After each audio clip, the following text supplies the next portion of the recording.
어머님, 기름은 올리브유만 쓰라고 몇 번을 말씀드려야 해요? 아, 그래. 깜빡했네. 깜빡하시면 어떡해요?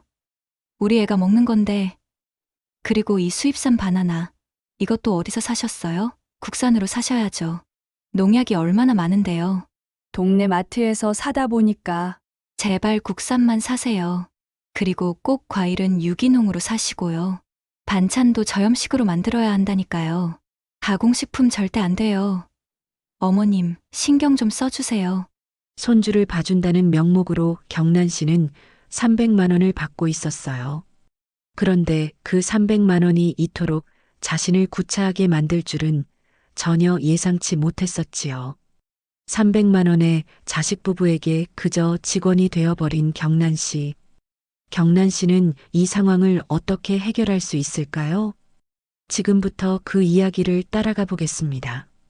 김경란 씨는 결혼 후 5년이 지나도록 아이가 생기지 않아 많은 걱정을 했습니다. 시부모님 역시 속을 태웠고 주변 친척들까지 은근한 압박을 주곤 했습니다. 경란 씨는 포기하지 않고 간절한 마음으로 아이를 기다렸어요. 그리고 마침내 기적처럼 임신 소식을 접했을 때 그녀는 눈물을 쏟으며 기뻐했습니다. 여보! 나 임신했대요. 남편도 감격스러운 표정을 지으며 영란 씨를 와락 안아주었습니다. 시부모님께 이 소식을 전하자 그들은 환호하며 기뻐했습니다. 특히 시어머니는 손을 꼭 잡으며 말했습니다. 이렇게 기쁜 날이 오다니. 며느라, 정말 수고했구나. 임신 기간 동안 그녀는 조심하고 또 조심했습니다. 태교 음악을 듣고 좋은 생각만 하며 아기가 건강하게 태어나길 바랐습니다. 그리고 마침내 10개월 후 건강한 사내 아이를 품에 안았을 때의 감격은 이루 말할 수 없었습니다. 우리 아기, 엄마가 널 얼마나 기다렸는지 아니? 아이는 예쁘게 자라났습니다. 첫돌이 되었을 때 집안은 축제 분위기였습니다. 시부모님은 귀한 장손이 태어났다고 주변 사람들까지 초대해 성대한 잔치를 벌였습니다. 경란 씨는 아들을 품에 안고 속삭였습니다. 우리 아들, 건강하고 똑똑하게 자라야 한다. 아들은 기대 이상으로 잘 자라났습니다. 어릴 때부터 호기심이 많고 총명했습니다. 3살 때는 글자를 익히기 시작했고 5살이 되자 스스로 책을 읽었습니다. 엄마, 이건 무슨 뜻이에요? 책을 읽다가 모르는 단어가 나오면 물어보는 아들이 대견해 경란 씨는 항상 정성껏 대답해 주었습니다. 초등학교에 입학해서도 항상 반에서 1, 2등을 다투며 모범생으로 자랐습니다. 우리 아들이 이렇게 똑똑할 수가 있나. 시부모님도 기특해하며 자랑스러워했습니다. 그렇게 아들은 중고등학교를 거쳐 법대에 진학했고 마침내 변호사가 되어 서울에 사무실을 차렸습니다.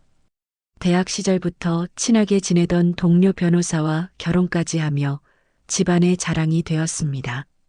아들이 결혼할 때 경란 씨 부부는 물심양면 도왔습니다. 신혼집도 마련해주고 사무실 임대료까지 내주었어요. 결혼하고 독립한 아들은 점점 집에 오는 횟수가 줄어들었습니다. 바쁘다는 이유로 명절이나 특별한 날이 아니면 찾아오지 않았고 연락도 뜸해졌습니다. 처음에는 그럴 수도 있지, 이제 가정이 생겼으니까라고 이해하려 했지만 점점 마음이 허전해졌습니다. 어느 날 오랜만에 아들에게 전화를 걸었습니다. 하지만 몇 번을 걸어도 아들은 받지 않았습니다. 왜 이렇게 연락이 안 되지? 답답한 마음에 며느리에게도 전화를 해보았지만 역시 받지 않았습니다. 하루, 이틀이 지나도 연락이 없어 너무 걱정이 됐어요. 여보, 내가 그냥 서울에 가볼까요? 요즘 너무 연락이 없어서 걱정돼요. 남편도 고개를 끄덕였습니다. 그래. 무슨 일이 있나 걱정이 되는구만. 그렇게 경란 씨는 아들의 집을 찾아갔습니다. 서울의 아들 집 앞에 도착한 그녀는 초인종을 눌렀습니다. 엄마? 어떻게 오셨어요? 아들은 놀란 얼굴로 문을 열었습니다. 집에 있었구나. 하도 연락이 안 돼서 걱정이 돼서 왔지. 네 얼굴도 보고 싶고 밥도 같이 먹고 싶어서 왔지. 그때 집안에서 며느리의 목소리가 들려왔습니다. 여보, 누구야? 며느리가 나와 경란 씨를 보고 살짝 당황한 기색을 보였습니다. 어머니 오셨네요. 미리 연락을 주시지 그러셨어요. 아니, 연락이 안 돼서 그랬다니까. 그런데 갑자기 오면 안 되는 거니? 경란 씨가 웃으며 물었지만 며느리의 얼굴은 어딘가 불편해 보였습니다. 아니요. 그런 건 아니고 저희가 오늘 저녁 약속이 있어서요. 아들이 멋쩍게 말했습니다. 엄마, 오늘은 저희가 저녁 일정이 있어서요. 다음에 미리 연락 주시면 제대로 대접할게요. 경란 씨는 순간 가슴이 싸해졌습니다. 하지만 애써 미소를 지으며 고개를 끄덕였습니다. 그래, 갑자기 찾아와서 미안하구나. 연락이 안 돼서 혹시 무슨 일 있나 걱정돼서 온 거였어. 아들은 어색하게 웃으며 말했어요. 엄마, 죄송해요. 요새 너무 바빠서 연락을 못 받았어요. 연락드린다고 하고 제가 깜빡했네요. 다음에는 꼭 연락드릴게요. 경란 씨는 조용히 고개를 끄덕였습니다. 그리고 돌아서는 순간 쓸쓸한 발걸음을 내디뎠습니다. 홀로 집으로 향하는 길, 그녀는 창밖을 바라보며 생각했습니다. 아들 내외가 워낙 바쁜 사람들이라 그렇겠지. 내가 너무 갑작스럽게 찾아간 게 잘못이야. 그렇게 서운한 마음을 달래며 다시 집으로 돌아왔지요. 집에 오자 그녀를 기다렸던 남편이 물었습니다. 아들 잘 있대? 경란 씨는 애써 웃으며 대답했습니다. 응, 잘 지내는 것 같아요. 바빠서 연락을 못 받았대. 그렇게 말했지만 가슴 한편이 아려왔습니다. 그래도 그녀는 이해하려 했습니다. 이제 아들에게는 새로운 가정이 있고 해야 할 일이 많을 테니까. 그녀는 다시 한번 아들의 연락을 기다리기로 했습니다. 아들은 여전히 바쁜 사람이니까 언젠가는 먼저 연락을 해주겠지. 그렇게 스스로를 위로하며 경란 씨는 그저 기다릴 수밖에 없었습니다. 시간이 흐르고 경란 씨는 좋은 소식을 듣게 되었어요. 첫 손주가 태어난 것입니다. 손주가 태어난 날 아들 부부와 경란 씨는 모두 감격에 겨웠습니다. 병실에서 갓 태어난 아기를 바라보며 경란 씨는 눈물을 훔쳤습니다. 우리 손주 너무 예쁘네. 정말 건강하게 태어나줘서 고맙다. 아들도 미소를 지으며 어머니를 바라보았습니다. 엄마, 저도 정말 실감이 안 나요. 너무 신기해요. 며느리는 아기를 품에 안으며 행복한 미소를 지었습니다. 어머니, 저희 아이 예쁘죠? 앞으로 잘 키울게요. 그럼 너무 예쁘지. 우리 가족이 더 커졌네. 엄마가 된 거 축하한다. 정말 대견하구나. 그날 밤 경란 씨는 오래전 아들을 처음 안았던 기억이 떠올랐습니다. 이제 내 아들도 부모가 되었구나. 세월이 참 빠르네. 그녀는 이 작은 생명을 위해 무엇이든 해주고 싶다는 생각이 들었습니다. 그러던 어느 날 아들이 전화를 했어요. 어머니, 사실 저희가 요즘 고민이 많습니다. 무슨 고민인데? 저희가 맞벌이를 하잖아요. 사실 아직 아기가 너무 어려서 다른 누구 손에 맡기는 건 좀 꺼려져서요. 경란 씨는 고개를 끄덕였습니다. 사실 그녀도 같은 생각이었습니다. 남의 손에 맡기는 것보다는 가족이 돌보는 게 더 안심될 테니까요. 그래서요, 어머니께서 우리 아이를 좀 봐주실 수 있을까 해서요. 처가댁 쪽은 양쪽 부모님이 모두 사교 활동이 너무 바빠서 도와주실 시간이 없거든요. 아들은 조심스럽게 말을 꺼냈습니다. 아, 그러니? 그래서 내가 봐달라고? 경란 씨는 놀라며 되물었습니다. 네, 그냥은 아니고요, 어머니. 저희가 매달 300만 원을 드릴까 해요. 어머니께서 편히 생활하시면서 아이도 돌봐주시면 좋을 것 같아서요. 사실 그녀는 딱히 바쁜 일이 없었고 손주를 가까이에서 키울 수 있다는 점이 마음에 들었습니다.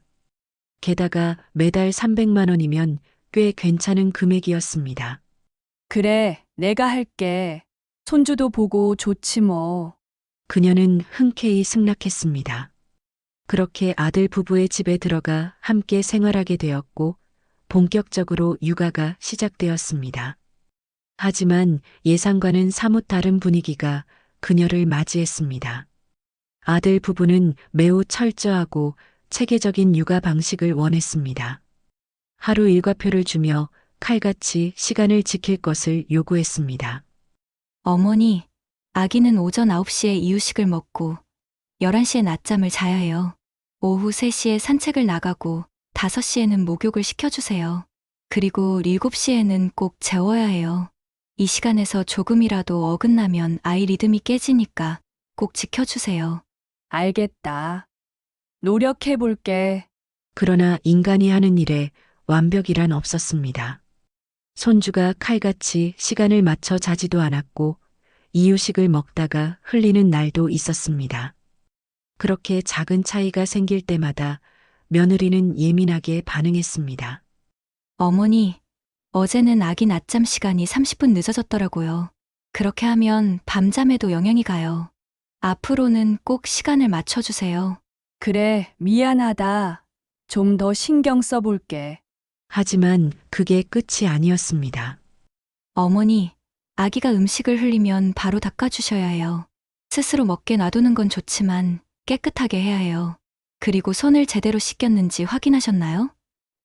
요즘 세균이 많아서 조심해야 해요. 응, 씻기긴 했는데 좀 더 신경 쓸게. 그리고 산책을 갈 때는 햇빛이 너무 강하면 안 돼요. 피부가 약해서 자외선 차단제를 꼭 발라야 하고 모자도 씌워야 해요. 그런데 어제는 모자가 없던데 깜빡하신 거죠? 경란 씨는 점점 위축되기 시작했습니다. 손주를 돌보는 일이 그녀에게 기쁨보다는 부담으로 다가왔습니다.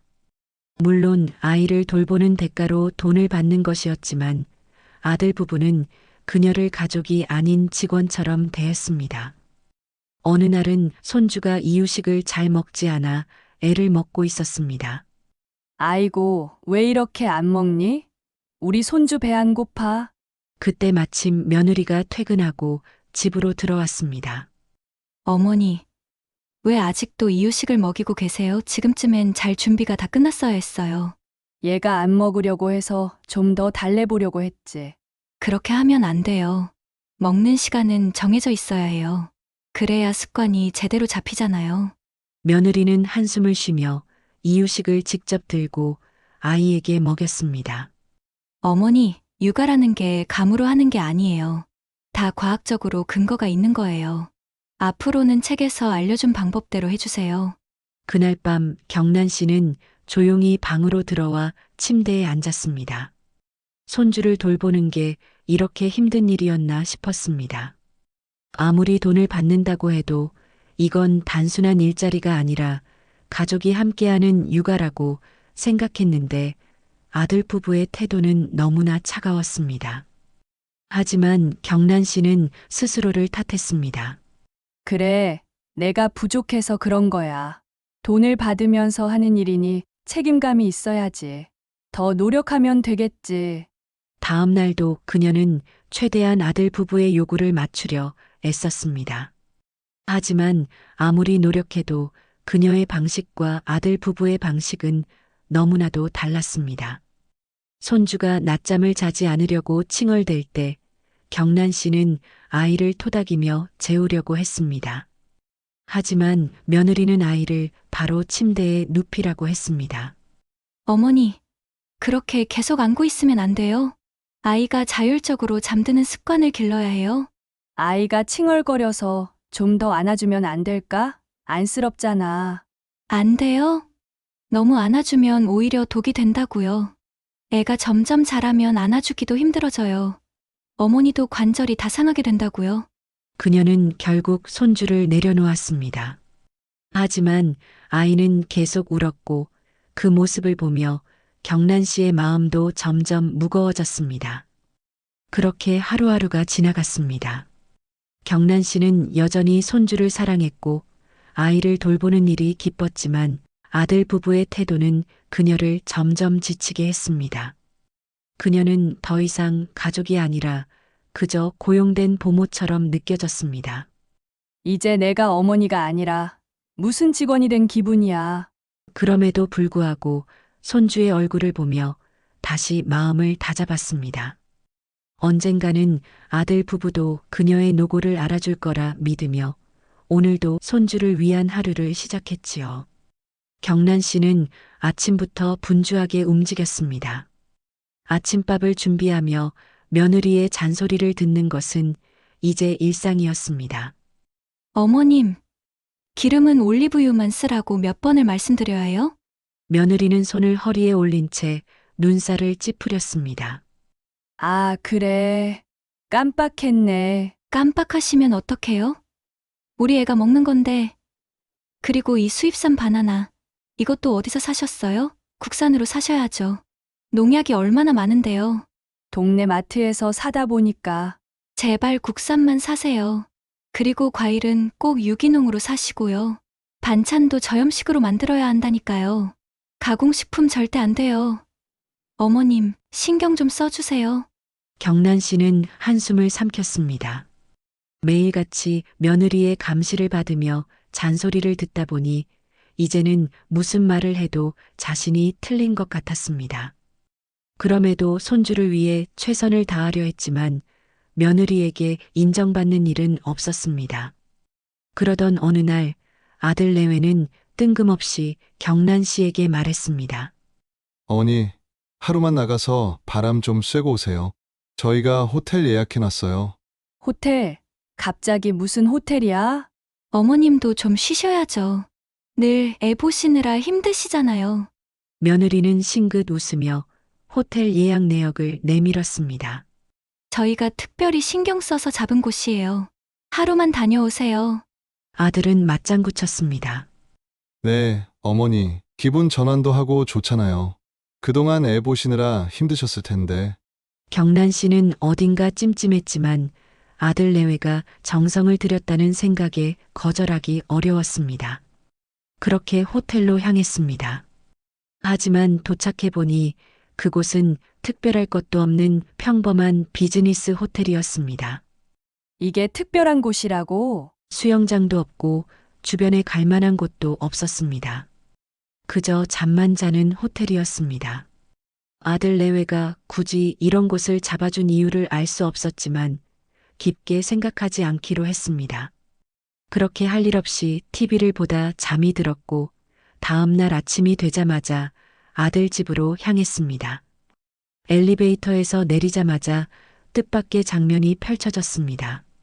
아들 집에서 며느리의 친정 부모가 환하게 웃으며 나오고 있었습니다. 어머, 어머님. 며느리는 경란 씨를 보자 놀란 듯 눈을 동그랗게 떴습니다. 어머니, 왜 이렇게 일찍 오셨어요?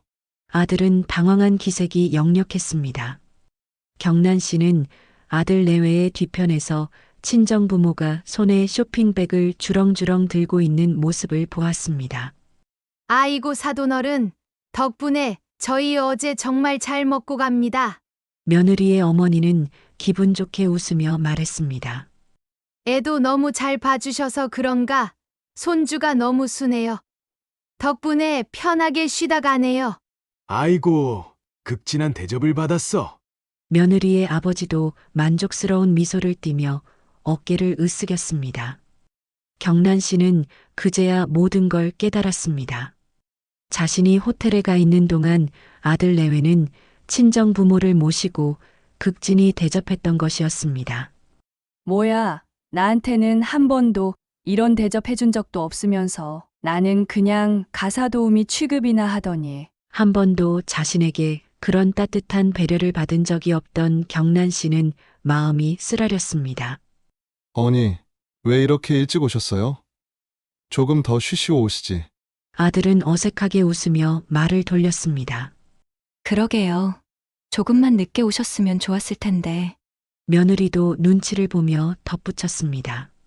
며느리에게 구박을 받았던 지난 시간들이 머릿속을 스쳐갔습니다.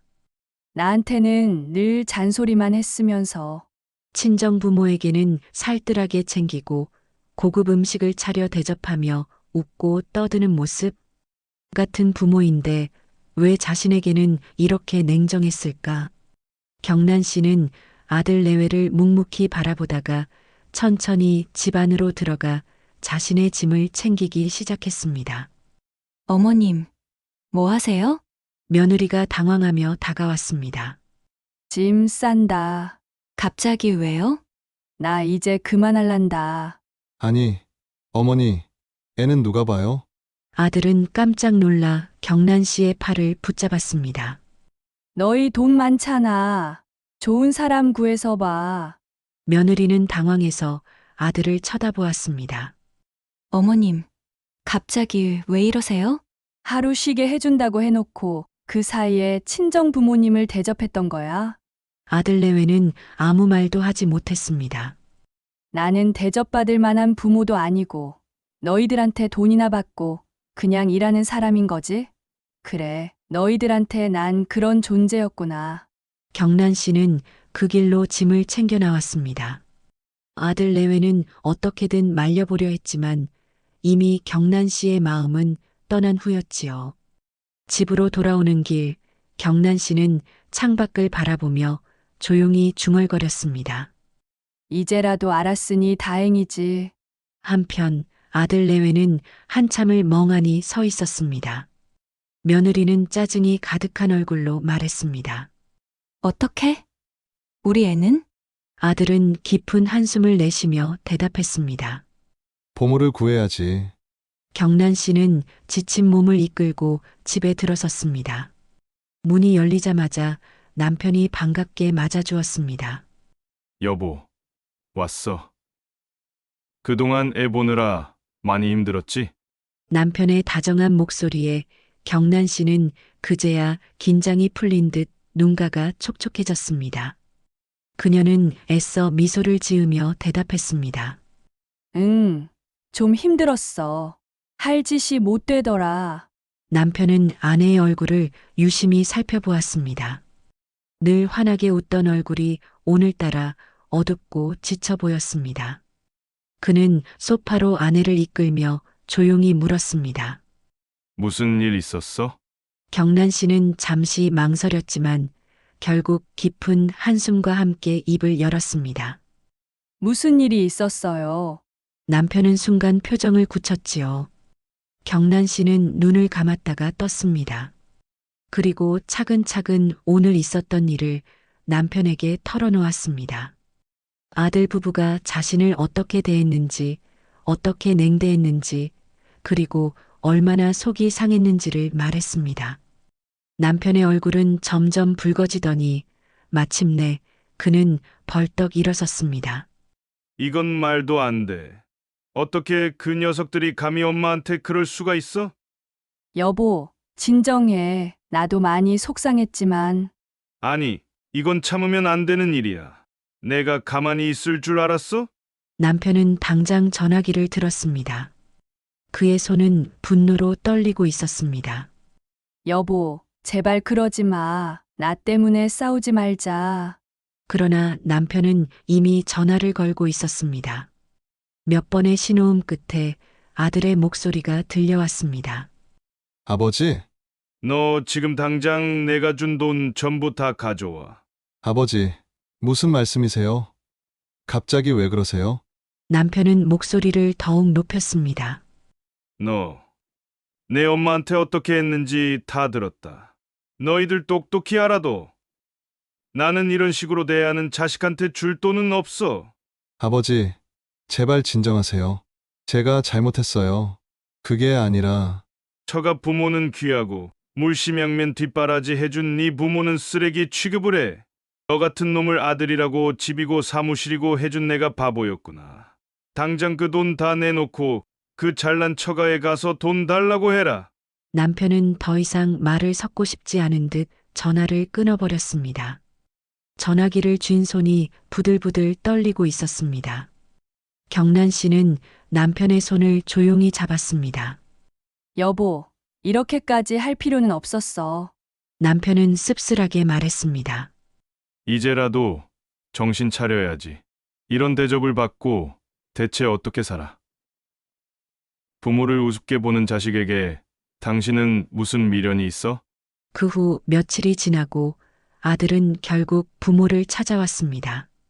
엄마, 아버지 저 왔어요. 문을 열자마자 아들은 급히 들어와 두 부부 앞에 서서 허리를 깊이 숙였습니다. 정말 죄송해요. 너무 늦었죠? 남편은 차갑게 아들을 바라보았습니다. 그의 눈에는 실망이 가득했습니다. 이제 와서 무슨 말을 하러 온 거냐? 아버지, 제가 잘못했어요. 엄마한테 너무 무심했어요. 다시는 그러지 않을게요. 정말이에요. 경란 씨도 아들의 얼굴을 바라보았습니다. 한때 그토록 사랑스럽던 아들이 이제는 낯설게만 느껴졌습니다. 이렇게 사과한다고 해결될 일이 아니야. 감히 부모를 그런 식으로 대해? 알아요. 알고 있어요. 그래서 이렇게 용서를 구하러 왔어요. 내 처가가 그렇게 귀하다며? 그러면 거기 가서 살아. 부모는 필요 없잖아. 아버지, 그런 말씀 마세요. 저는 아버지, 어머니를 사랑해요. 사랑? 남편은 그 말을 비웃었습니다. 사랑했다면 그런 식으로 대했겠어? 내 엄마를 돈 몇 푼 쥐어준다고 하녀처럼 부린 네 마누라는 이제 와서 무슨 사랑 타령이야? 결국 그는 고개를 숙인 채 조용히 말했습니다. 애를 잘 키우고 싶은 마음에 어머니 속상하실 생각을 못했어요. 저희가 다 잘못했습니다. 한 번만 용서해 주세요. 경란 씨도 조용히 덧붙였습니다. 시간이 필요해, 아들아. 너희한테 너무 큰 상처를 받았어. 쉬운 일이 아니야. 남편이 단호하게 말했어요. 먼저 연락하기 전까지 우리를 찾지 마라. 그리고 빨리 집 팔고 돈 내놔. 알겠어? 아니, 당장 어떻게 집을 팔라는 거예요? 아버지, 그건 좀 너무하시잖아요. 애도 있는데 갑자기 어떻게 집을 팔아요? 갑자기 무슨 돈으로? 너 변호사잖아. 대출 받으면 될 일 아니냐. 대출 빵빵하게 나올 텐데 뭐가 걱정이냐? 당장 내 돈 내놔. 아들은 끝내 한숨을 내쉬며 어쩔 수 없이 발걸음을 돌렸습니다. 문이 닫히고 난 후 집안은 다시 조용해졌습니다. 경란 씨와 남편은 깊은 한숨을 내쉬며 서로를 바라보았습니다. 잘한 걸까요? 언젠가는 지들도 알겠지. 지가 대체 누구 힘으로 여기까지 왔는지, 부모의 헌신이 어떤 것이었는지 말이야. 그날 밤 두 사람은 서로를 위로하며 잠이 들었습니다. 부모의 마음이 아들에게 다시 열릴 날이 언제일지는 아직 알 수 없었습니다. 그러나 한 가지 확실한 것은 이제라도 부모의 지위를 지켜야 한다는 것이었습니다. 아들은 깊은 생각에 잠긴 채 집으로 돌아왔습니다. 문을 열자마자 아내가 팔짱을 끼고 그를 노려보았습니다. 도대체 어디 갔다 온 거야? 아들은 짜증 섞인 한숨을 내쉬었습니다. 부모님, 댁에 다녀왔어. 뭐, 내가 거기 가지 말라고 했잖아. 지금 가서 뭐 하려고? 그럼 가만히 있을까? 부모님이 나한테 얼마나 화가 나셨는데. 그래서 가서 무슨 말 들었는데? 아들은 씁쓸한 표정으로 머리를 쓸어 넘겼습니다. 아버지가 집을 팔아서 돈을 다 돌려달라고 하셨어. 뭐라고? 신혼집이랑 사무실까지 합쳐서 수억이잖아. 그거 다 돌려놓으라고 하셨어. 지금 그걸 어떻게 돌려줘? 우리한테 그 돈이 있어? 그러니까 나도 미치겠다고. 아들은 한숨을 내쉬며 소파에 털썩 주저앉았습니다. 아버지가 완전히 돌아서셨다고. 이제 나한테 돈 한 푼도 안 주시겠대. 당장 대출받아서 집을 마련하고 아버지에게 돈을 돌려드려야 해. 그게 말이 돼? 어떻게든 설득을 했어야지. 이게 다 누구 때문인데? 네가 어머니를 그렇게 대하지 않았으면 아버지가 이렇게까지 화내셨겠어? 어이없네. 어머니가 솔직히 애를 제대로 봐주시기나 했어? 다 엉망진창이었지. 당신이 시댁까지 찾아갔으면 가서 말을 잘했으면 됐을 것 아니야. 잘못은 네가 해놓고 이제 와서 다 내 탓이야? 내가 중간에서 얼마나 힘들었는데. 중간에서 한 게 뭐 있다고 자꾸 힘들었다는 거야? 부부는 서로를 노려보며 언성을 높였습니다. 지금 중요한 건 돈이야. 아버지가 당장 돌려달라고 하셨다고. 그러니까 그걸 왜 나한테 화내는데. 네가 문제를 만든 거잖아. 웃기지 마. 그럼 당신은? 나만 문제야? 부부의 다툼은 점점 더 격해졌고 결국 아내는 한숨을 내쉬며 등을 돌렸습니다. 난 몰라. 당신이 어떻게든 해결해. 당신 부모님이랑 당신 일이잖아. 아들은 화가 나서 머리를 감싸쥐었습니다. 돈을 어떻게 마련해야 할지, 부모님과의 관계를 어떻게 회복해야 할지 모든 것이 엉망진창이었습니다. 그렇게 부부는 서로 등을 돌린 채 긴 침묵 속에 빠져들었습니다. 아들은 여러 날 고민한 끝에 결국 부모에게 다시 연락하기로 결심했습니다. 그는 깊은 한숨을 내쉬며 핸드폰을 들었습니다. 몇 번의 신호음이 울린 후 마침내 어머니의 목소리가 들려왔습니다.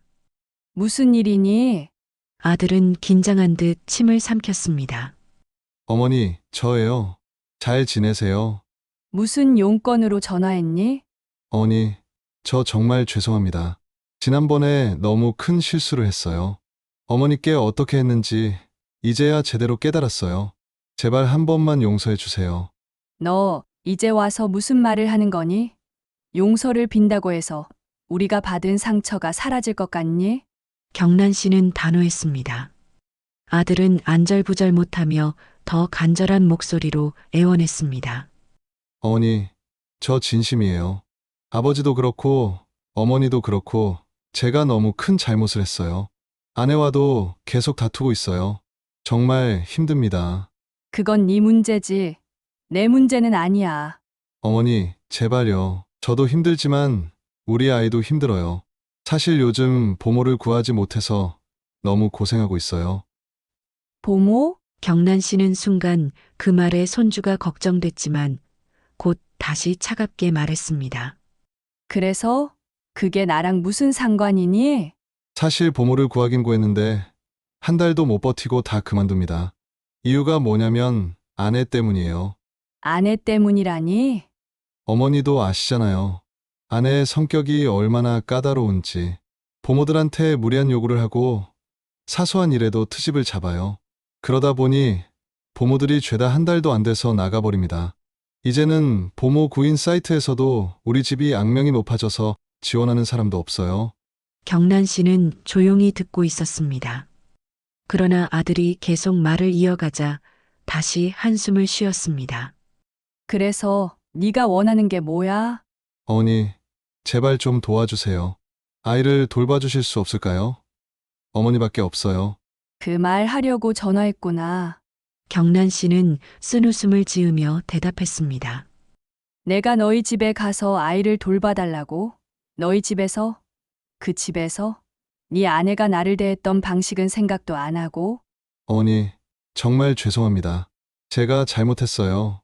아내도 이제 후회하고 있어요. 후회, 걔가? 그래 놓고 코빼기도 안 비추는 주제에 후회는 무슨 후회야? 경란 씨는 코웃음을 쳤습니다. 너는 그렇게 믿고 싶겠지. 하지만 난 그런 말 믿지 않아. 어머니, 저희도 이제 힘들어요.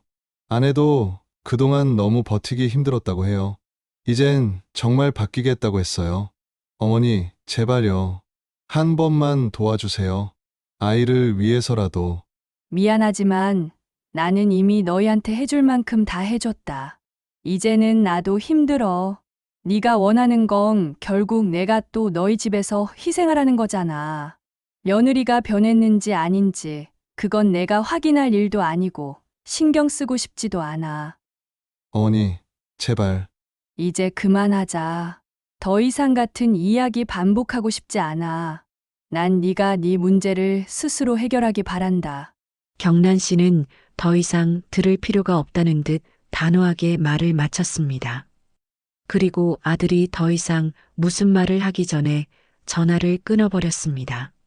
아들은 핸드폰을 내려다보며 한숨을 내쉬었습니다. 절망감이 몰려왔습니다. 그는 소파에 털썩 주저앉아 머리를 감싸쥐었습니다. 어떻게 해야 되냐? 대체 어떻게? 그러나 답은 없었습니다. 부모의 용서를 받는 것도, 보모를 구하는 것도, 그리고 아내와의 관계를 회복하는 것도 모두 꼬일 대로 꼬여버렸습니다.